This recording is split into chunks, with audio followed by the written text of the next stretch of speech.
Bab 1264. Aku tidak layak. Kekuatan. Wanita bergaun polos dapat mengatasi segala sebab akibat tanpa mempengaruhinya. Sangat sederhana, itu karena kekuatannya. Kalau kekuatan cukup kuat, semua sebab akibat bukan apa-apa. Pada dasarnya semua tergantung pada kekuatan. Saat ini, tubuh pendahulu perlahan-lahan mulai menjadi ilusi.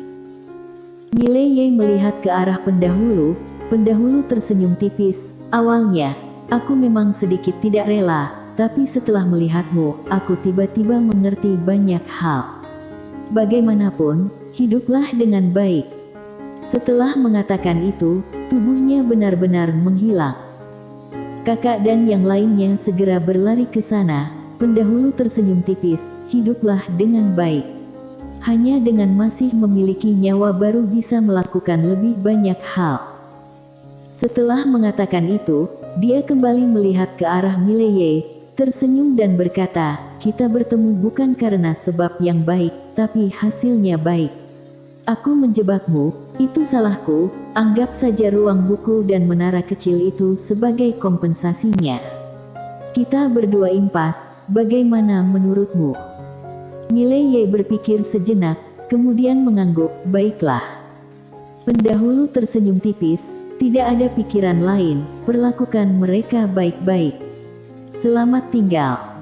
Selesai bicara, dia benar-benar menghilang. Benar-benar menghilang. Mileye menyadari seolah ada sesuatu yang hilang dari tubuhnya. Dia melihat dirinya sendiri, dia tahu, itu adalah sebab akibat dari pendahulu. Sebab akibat pendahulu semakin lama semakin berkurang. Setelah Mileye diam sejenak, dia melihat ke arah kakak dan yang lainnya. Saat ini mereka tampak melamun dan sedikit bingung. Pada saat ini mereka tahu, pendahulu benar-benar sudah pergi. Perasaan Mileye juga sedikit rumit, dia tidak membenci pendahulu ini. Seperti yang dikatakannya, pihak lawan sudah dibunuh. Untuk apa dia membencinya? Mileye hanya merasa sedih. Meskipun jarang berkontak dengannya, dapat dilihat bahwa pendahulu bukanlah orang jahat. Tentu saja, Mileye juga tidak akan menganggap pihak lawan sebagai orang baik. Bagaimanapun, kalau bukan karena wanita bergaun polos, sekarang di dunia ini tidak ada lagi yang namanya Mileye. Pada saat ini, kakak tiba-tiba melihat ke arah Mileye, ayo kita pergi. Mileye melihat ke kakak, lalu kakak berkata dengan lembut, sebenarnya, kami sudah mempersiapkan mental. Pendahulu menjebak Mileye, lalu dibunuh oleh wanita bergaun polos. Pada awalnya, dia tidak dapat menerima ini, tapi sekarang dia sudah bisa memaafkannya. Saat pendahulu masih hidup, dia selalu mengatakan kata rasional. Pendahulu yang tidak rasional terlebih dahulu, jadi, bahkan pendahulu sendiri tidak berhak untuk membenci Mileye, bagaimana dirinya dan yang lainnya berhak untuk membenci Mileye. Mileye berkata dengan lembut, ayo kita pergi.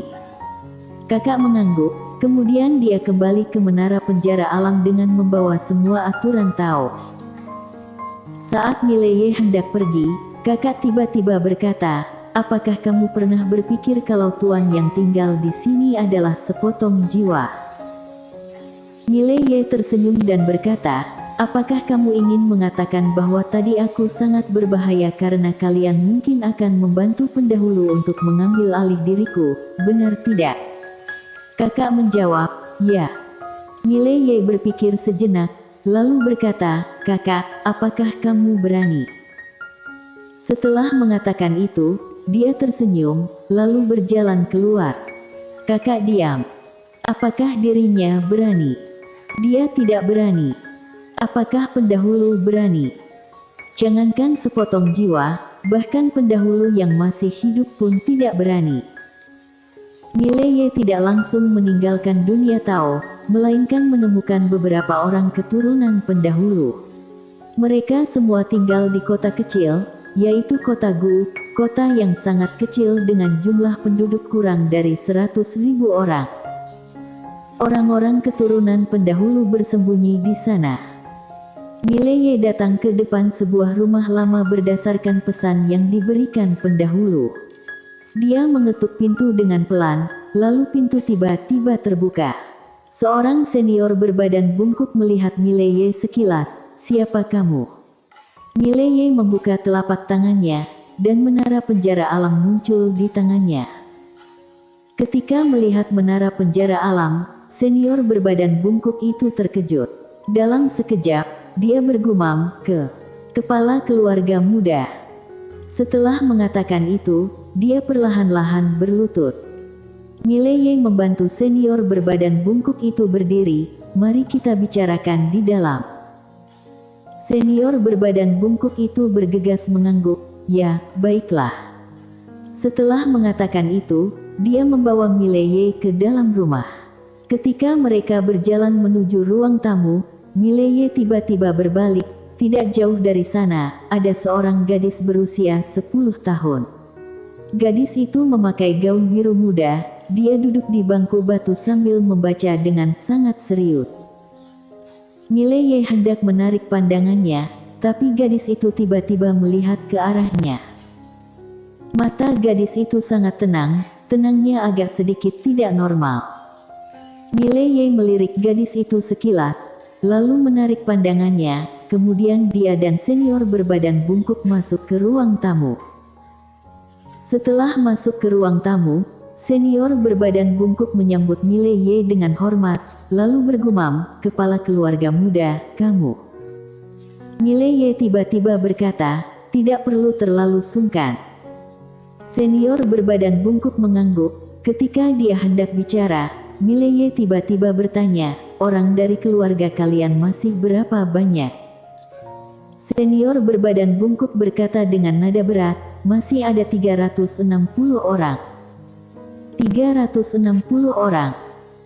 Mileye berpikir sejenak, lalu berkata, "Apakah mereka semua orang-orang dari keluarga Y yang selamat?"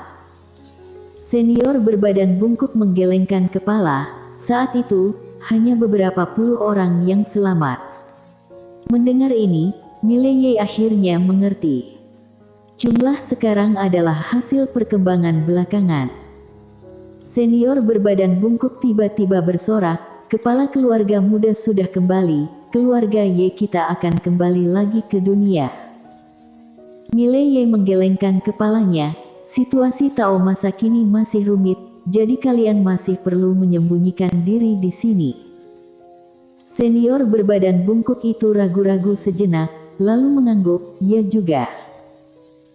Mileye menunjuk, lalu sebuah cincin penyimpanan jatuh di depan senior berbadan bungkuk. "Ini adalah beberapa sumber daya, kamu simpan saja, kalau tidak cukup, kelak kamu bisa menghubungiku kapan saja." Senior berbadan bungkuk itu melihat cincin penyimpanan itu sekilas, lalu segera bersujud lagi, "Terima kasih kepala keluarga muda." Mileye bertanya lagi, "Apakah ada yang memiliki bakat istimewa di dalam keluarga ini?" Senior berbadan bungkuk itu meragu sejenak, lalu berkata, "Cucu perempuanku." Mileye melihat keluar ruangan, gadis kecil itu. Senior berbadan bungkuk tiba-tiba sujud lagi, "Kepala keluarga muda, dia adalah cucuku, tapi entah kenapa, dia tidak bisa berlatih, mohon kepala keluarga muda membantunya." Di dunia seniman bela diri ini, tidak bisa berlatih pasti merupakan hal yang sangat kejam. Mileye berpikir sejenak, lalu berkata, "Aku akan melihatnya." Setelah selesai mengatakan itu, Mileye pergi keluar. Dia berjalan ke hadapan gadis kecil itu. Senior berbadan bungkuk itu bergegas berkata, "Adelina, cepat beri hormat kepada kepala keluarga muda." Gadis kecil itu menatap Mileye dan tidak bergerak.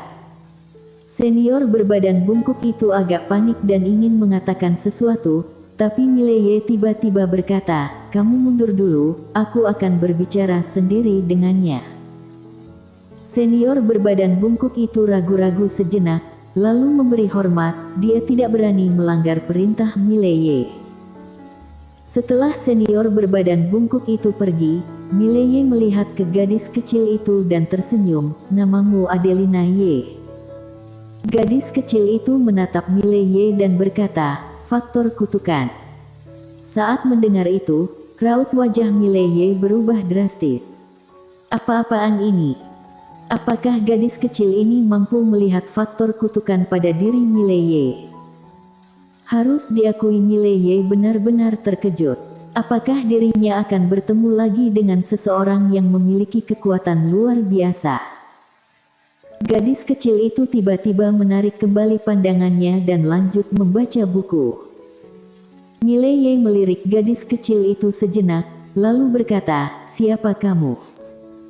Gadis kecil itu berkata, "Adelina Ye." Mileye berjalan ke depan gadis kecil itu. "Kenapa kamu bisa melihat faktor kutukan di tubuhku?" Adelina Ye melihat Mileye, "Banyak sekali pertanyaanmu." "Mileye." Gadis kecil itu menundukkan kepala dan lanjut membaca buku. Seolah teringat sesuatu, dia melihat ke Mileye, "Ada orang yang membantu menahan faktor kutukanmu, tapi dia akan terkena dampaknya." "Saveramu." Mileye berkata dengan serius, "Apakan sangat serius?" Gadis kecil itu menjawab dengan santai, "Tergantung situasi." Mileye mengerutkan kening, "Tergantung situasi." Gadis kecil itu mengangguk. Mileye menatap Adelina Ye, "Apakah kamu orang yang terlahir kembali ke dunia?" Gadis kecil itu menggelengkan kepala, "Bukan." Mileye ingin bertanya lebih banyak, tapi Adelina Ye tiba-tiba berkata, "Bolehkah aku ikut denganmu?" Raut wajah Mileye menjadi sedikit aneh. "Mengikutiku? Apa-apaan ini?" Adelina Ye tiba-tiba bertanya lagi, "Bolehkah?" Mileye berkata dengan serius, "Kenapa kamu ingin mengikutiku?" Adelina Ye diam. Mileye berkata, "Kamu sangat tidak biasa." Setelah Adelina Ye diam selama beberapa saat, dia berkata, "Baiklah, kamu pergi saja." Mileye tidak meragu sedikit pun, dia berbalik dan pergi. Dia mewaspadai gadis misterius ini. Selain itu, dia juga bukan orang yang bersimpati berlebihan. Gadis ini tidak normal, membawanya. Bukankah itu sama saja dengan mencari masalah? Tepat pada saat ini, Adelina Ye tiba-tiba berkata, "Kebenaran agung hancur, sistem kacau, kitab Taoisme turun dari langit, manusia membina diri, keberuntungan dan bencana saling terkait, jodoh dan takdir, semuanya adalah takdir, semuanya bukan takdir." Mileye berhenti, dia berbalik dan melihat ke Adelina Ye, "Apa maksudnya?" Adelina Ye berkata sambil tersenyum, "Karena sudah menjadi hasil, ini adalah takdir, hasil yang belum terbentuk dapat diubah, itu bisa berubah-ubah." Mileye berkata dengan serius, "Bisakah kamu mengatakan sesuatu yang dapat aku pahami?" Adelina Ye tersenyum, "Ini adalah yang dikatakan di halaman kedua dari kitab Taoisme, yaitu pada bab sebab akibat." Kitab Taoisme. Mileye menyipitkan matanya, "Kamu memiliki halaman kedua kitab Taoisme?" Adelina Ye mengangguk, "Aku pernah membacanya." Mileye berkata dengan serius, "Siapa sebenarnya kamu?" Adelina Ye berdiri dan menghampiri Mileye, dia menatap Mileye, "Biarkan aku mengikutimu, aku bisa membantumu meredakan faktor kutukan ini." Mileye berkata dengan suara berat, "Sebenarnya apa yang kamu lihat dariku, sehingga kamu bersikeras ingin ikut denganku?" Adelina Ye mengangkat bahunya, "Bagaimanapun, kamu sudah begitu kasihan, apakah kamu masih takut lebih buruk dari sekarang?" Mileye diam. Tak bisa dipungkiri, apa yang dikatakan gadis ini sedikit masuk akal. Bagaimanapun dirinya sudah begitu kasihan, apalagi yang dia takuti.